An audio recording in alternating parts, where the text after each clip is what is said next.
Eagle Eye in the Sky is fueled by Gatorade, the official sports drink of the Philadelphia Eagles.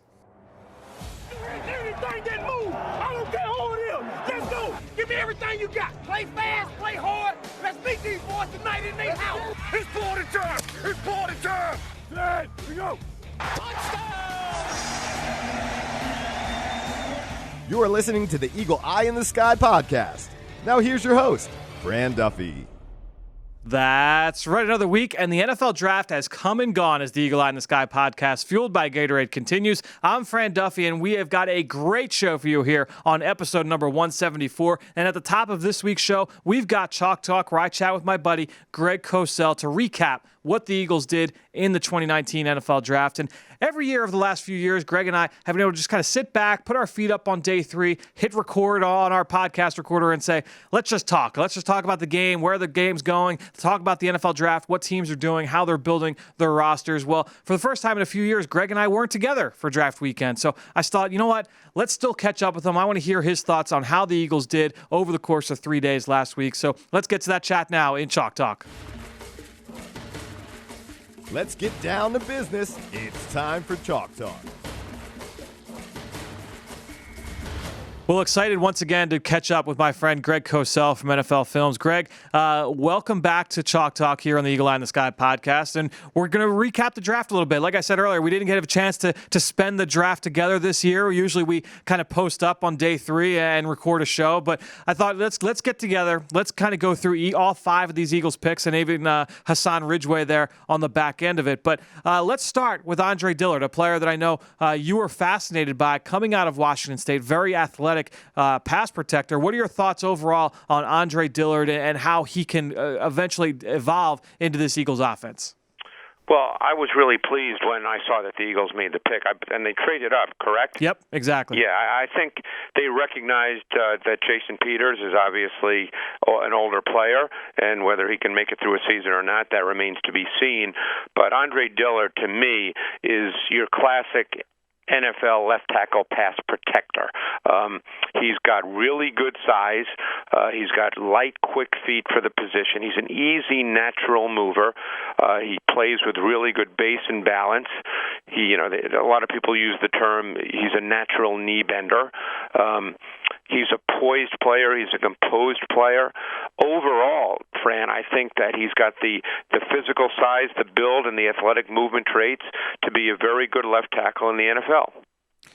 Yeah, and I think ultimately when you just look at his skill set and you pair him with those other guys, I mean, we talked in the lead up to the draft over on the Journey to the Draft podcast, just comparing him with those other two big names, right? Like Jawan Taylor.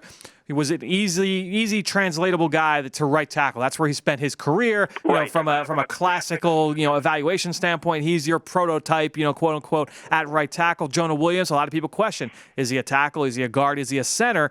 But Andre almost always came off as the best pure left tackle in the draft. Yes, and I think that the flaws that he showed on film are all correctable. Yep. I think he had a tendency to place his hands outside rather than inside, and I think that that's correctable. And I've spoken to offensive line coaches about that. That's a teachable flaw. So that's one thing that is easily correctable. Obviously, in that offense at Washington State, there were a lot of short sets. So the concept of the kick slide, which you did see on film, but he wasn't asked to do it the way they do it in the NFL. But I don't view that as a difficult transition. He's got very light, quick feet. He's a very good athlete for a man who's 6'5", 315 pounds.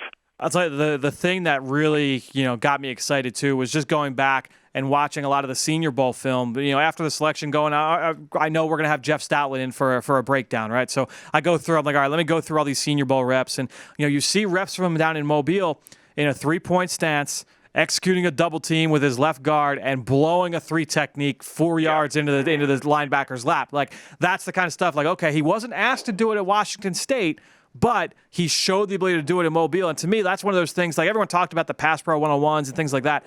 To me, when scouts see that, that's where you start saying, okay, this guy, if you're talking about the athleticism, now you factor this in, this is where we're going to start talking about you in round one.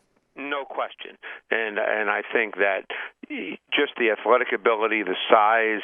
The other thing that I thought he did really, really well, which is teachable, but it's nice to see in college is, and I think we often use the term accelerated vision.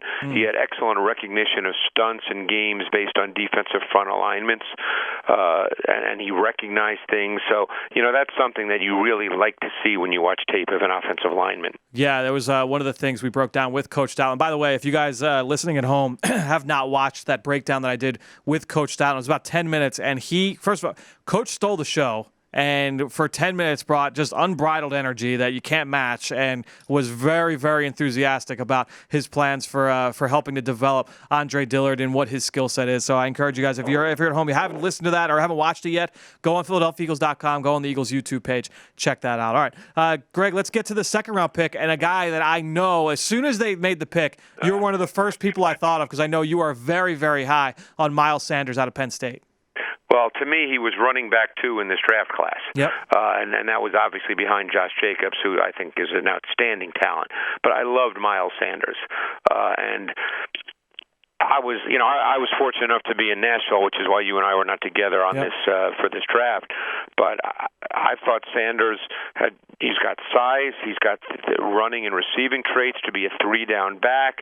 He's really smooth, he's fluid, he's got patience, he's got vision, he's got make-you-miss traits at all 3 levels of the defense.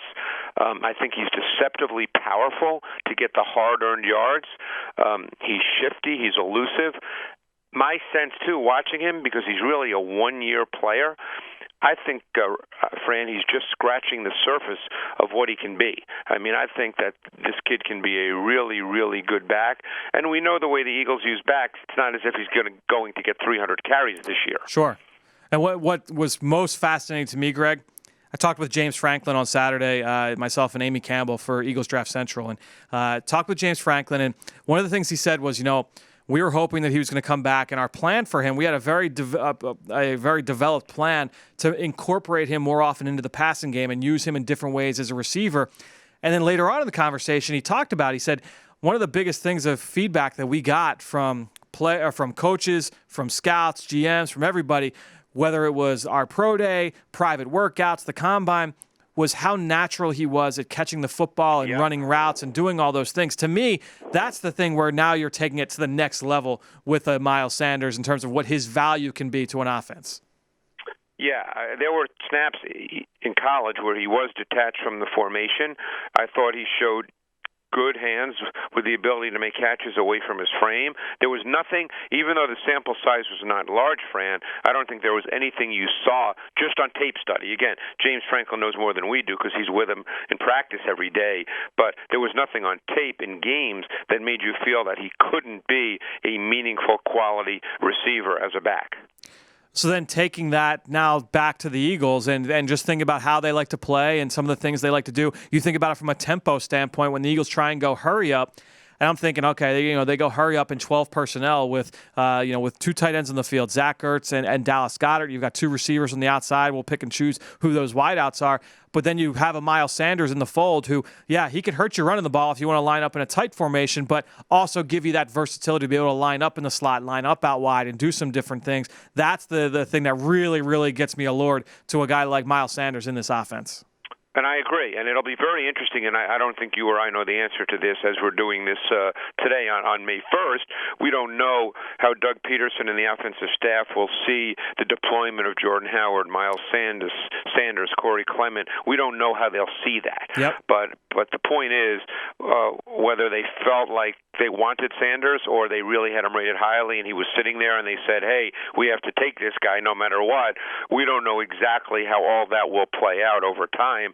But there's no question this offseason that the Eagles, in my view, clearly upgraded their running back position. And it was a position that needed to be upgraded. Yeah, and when you talk about matchups, right, this is obviously a league of matchups, you being the senior producer and one of the co-hosts of NFL Matchup, very, very well aware of this. The Eagles go in later in the second round, and they get J.J. Arcega-Whiteside out of Stanford. And then my wheels start spinning, and I'm like, okay, all the different possibilities in terms of matchups. And we know the kind of player that J.J. Arcega-Whiteside is, right? I mean, he's a big guy, goes up, wins those contested balls. He can win in the big man's game as a receiver. But now I'm imagining, like, okay, like you come out in 12 personnel, and if JJ can make that big step and you put him opposite of an Alshon Jeffrey with two tight ends on the field, that's tough for a defense to try and match up to. Yeah, and I think that Arcega-Whiteside's strength was he has outstanding ball skills, he's got really good body control, and he had high point ability. He's not as tall as people probably think because of the way he played in college. He came in at 6'2". In some ways, it's very similar, and I know you remember this, to Alshon Jeffrey. You'd watch him at South Carolina, and the announcers would say, oh, he's 6'5", and then, of course, he gets to the combine, and he's under 6'3". Whiteside was kind of the same deal. Yep. You know, you'd watch him in a game on TV, and everybody would say, wow, this guy's 6'5", and of course he's 6'2". But he plays big. He plays a big man's game, and he uses his body really, really well. I'll be very anxious to see what his development is as he gets through, you know, the OTAs and through training camp, and if he ends up being a meaningful part of the pass game this year. The Eagles obviously believe he will be because of where they drafted him. Yeah, and I think, you know this, so I'm just saying for the listeners, the wide receiver position, it can be difficult to make that jump from college to the NFL and have early returns on it. So I think when you look at the Eagles receiving core and you say, okay, you've got Alshon, you bring back Nelson Aguilar, you've got Mac Hollins coming off injury, you bring back Deshaun Jackson, you've got J.J. Arcega-Whiteside, you've got Shelton Gibson. There's a lot of bodies there, a lot of people to compete and offer differing skill sets and what they can do. So there's not pressure for Arcega-Whiteside to come in right away. You're hoping that he's got that ability to come in and say, like, all right, this is my role. This is where I can help the team. You would think the red zone will be one of those areas as well. Yeah, and the other area where I think he'll be effective is in the RPO game. Yeah. And then obviously the Eagles will continue to do that with Carson Wentz as the quarterback, because one thing you saw him run a lot of are those 3-step and 5-step slants, and he's got a big body, good hands. So, you know, those kinds of things. You think about scheme adaptability within the context of what you do offensively. You know, obviously he's a certain kind of receiver, and I think within the context of what the Eagles do like to do and what we've seen them do the last year or so, he fits that. And then you get to day 3 of the draft, Greg. We'll talk about Shareef Miller, the defensive end from Penn State. Well-rounded player. I'm interested to get your thoughts on Shareef Miller and what you saw from him on film with the Nittany Lions. Yeah, I went back and forth on him, to be honest with you. He's clearly long. He's fluid in his movement. I don't think the tape showed a sudden explosive edge athlete. He needs to get stronger, which will happen with the Eagles. You know the mantra, you can always make guys stronger. You can't make them more athletic. His length and body type, to me, suggested that he'd probably be a 3-4 outside backer if you're going to start him, but with the amount of sub that's played in the league, he certainly can be a defensive end who can rush the quarterback. That's what you're hoping he'll be. He showed flashes of winning off the edge with quickness. He had a very effective swipe move. Yep. He showed some bend and flexibility. I think the way I would describe him, and obviously it's the reason he's not a top 50 pick, is the baseline traits are there for him to develop into a good pass rusher. He just needs some work, some refinement, more play strength, the reasons he's drafted where he's drafted. Exactly. That's the reason why he was the fourth round pick and not a first or second round pick. Exactly right. So I agree. I see him kind of the same way. And a well-rounded player, because I didn't look at him and say, like, man, like, this is a huge, huge flaw that he's not going to be able to overcome. I agree. He needs to get a little bit bigger, a little bit stronger. Technically, there are things there that he can continue to refine, but an interesting player for down the road. And then let's get to a later pick, Clayton Thorson, the quarterback from Northwestern, a guy that I know you've studied not just last year, but over the last couple of years as well. Yeah, I watched Thorson last summer after his junior year and actually really, really liked him, believe it or not.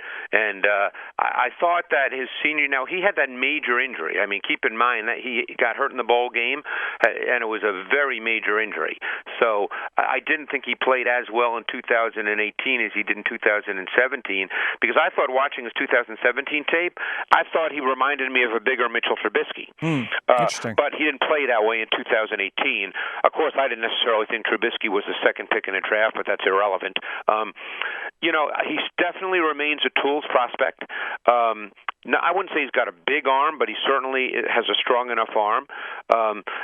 that offense, I found at times, and my guess is you felt the same thing, it's a certain kind of college offense that's very effective. I don't think he'll need to expand sort of what he's asked to do once he gets to the Eagles. My guess is he's a very smart kid. I thought he had some field vision and ball placement issues in 2018. I thought that his velocity was not as good as it was in 2017. Yep. But as I said, that could also be a function of his lower body. And when you have that kind of major knee injury, often it takes a year for that lower body to really come back.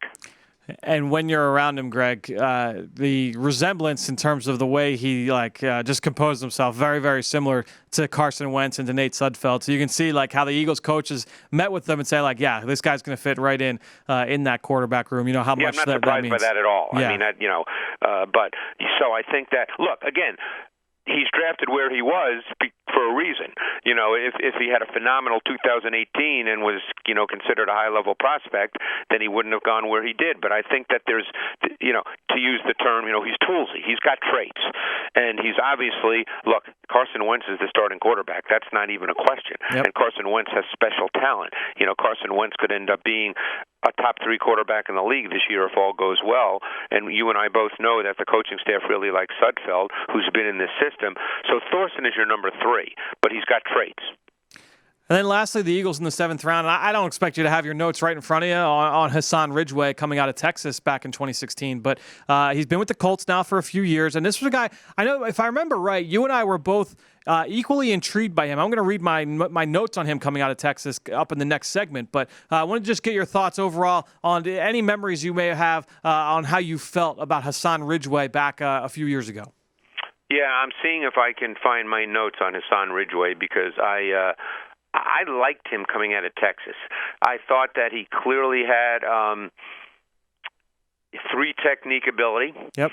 That's the way I saw him coming out. He had very good quickness. He was pretty light on his feet. You and I don't know why he didn't become, that guy in the NFL. We don't know that.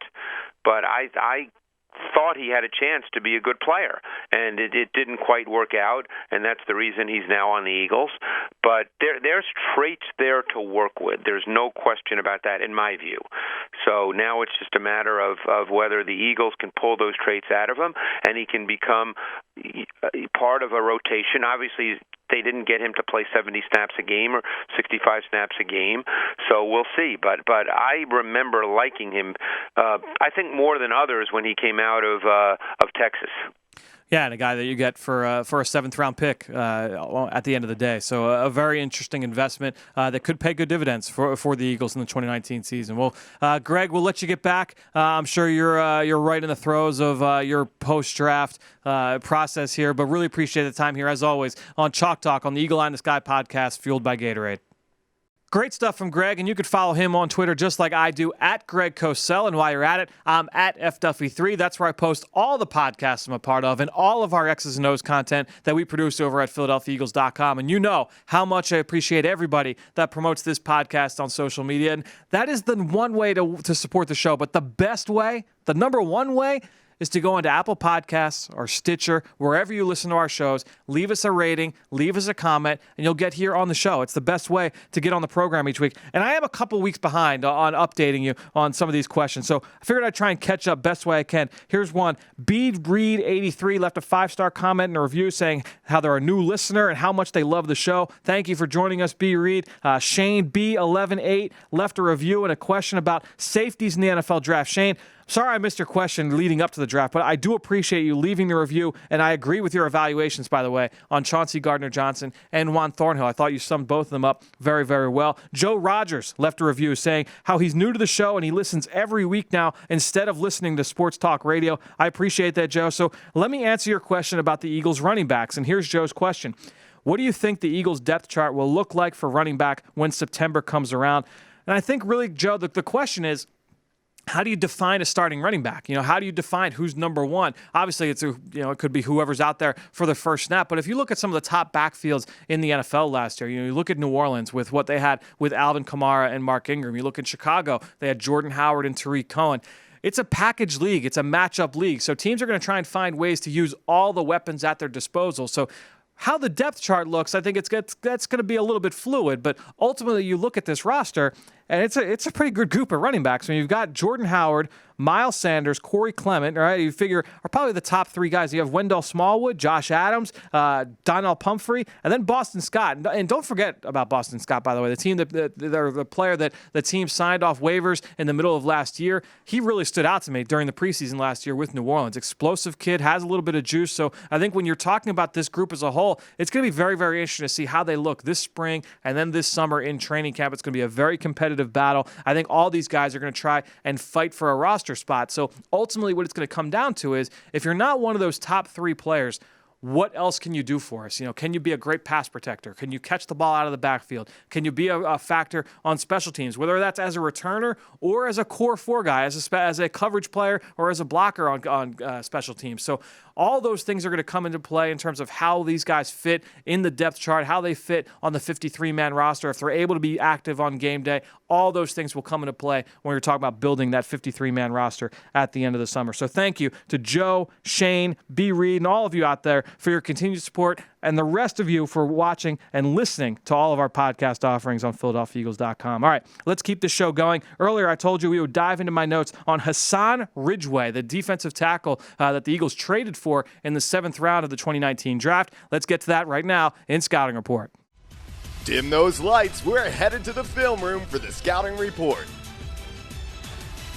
All right, so Hassan Ridgeway, 6'3 and 3/8, 303 pounds. This is him coming out of Texas. Played in a very multiple defense. A lot of different fronts there with the Longhorns. He was a 3 technique and a 4-3, so outside shoulder of the guard, between the guard and the tackle. And then when they went to a 3-man line, he went as like a 4-eye technique, which meant he shifted over just a little bit more over the offensive tackle on the inside shoulder of the tackle. So typically between the guard and the tackle, but was asked to do a lot of different things in that front. So he got some reps inside and outside. Timed the snap well, got out of his stance very quickly, and did a good job staying square to the line of scrimmage. It's so important with not getting uprooted at the point of attack. He got into blocks quickly and knew how to use his length in the run game. He had tight hands against the run, knew how to work blocks and flow to the football. He didn't really drop his weight, didn't really bend to try and anchor, but he held up fairly well against double teams at the college level, had some natural strength in that lower half, and he had light feet, had the ability to be disruptive, had some gap shooting ability. We talked about it earlier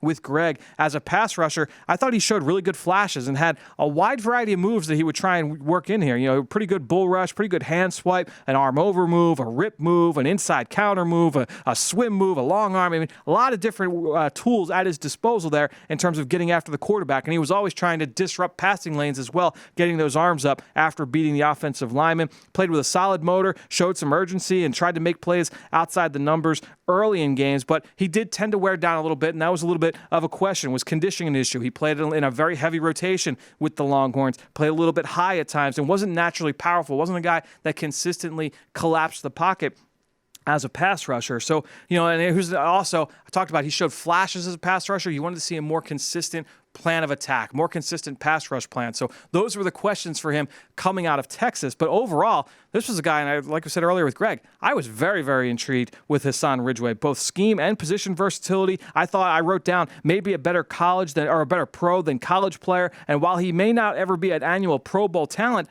I thought he had starting upside because he had a pretty well-rounded game from a physical standpoint. To me, had a high floor as a solid backup with a ceiling as a quality starter. He actually reminded me a little bit of Kawan Short, the Pro Bowl defensive tackle with the Carolina Panthers when he was coming out of Purdue. Both Short and Ridgeway were explosive 3-technique prospects that showed quality disruptive ability in college, but the motor and conditioning issues lingered into the draft process. Wouldn't shock me at all if they were drafted in similar spots. Obviously, Ridgeway 2 rounds later than Kawan Short. He was a 2nd-round pick a few years earlier, but I was very high on Hassan Ridgeway. I was very, very intrigued by him. He was just outside my top 10 defensive tackles in that draft, and a very intriguing player that the Eagles were able to get in the 7th round just a couple of weeks ago. So great stuff this week from Greg Cosell and all of you out there listening, whether you're on Apple Podcasts or Stitcher or Spotify, wherever you listen. And again, on PhiladelphiaEagles.com and the Eagles mobile app as well. Don't want to forget any of you guys out there. But go subscribe to the show. Go find it on Apple Podcasts or Stitcher and leave us that rating. Leave us a comment. That's the #1 way to support the show. But all that being said, I think that'll do it. Another show in the books here on the Eagle Eye in the Sky podcast, fueled by Gatorade for everybody here at the NovaCare Complex. I'm Fran Duffy. We will see you next week.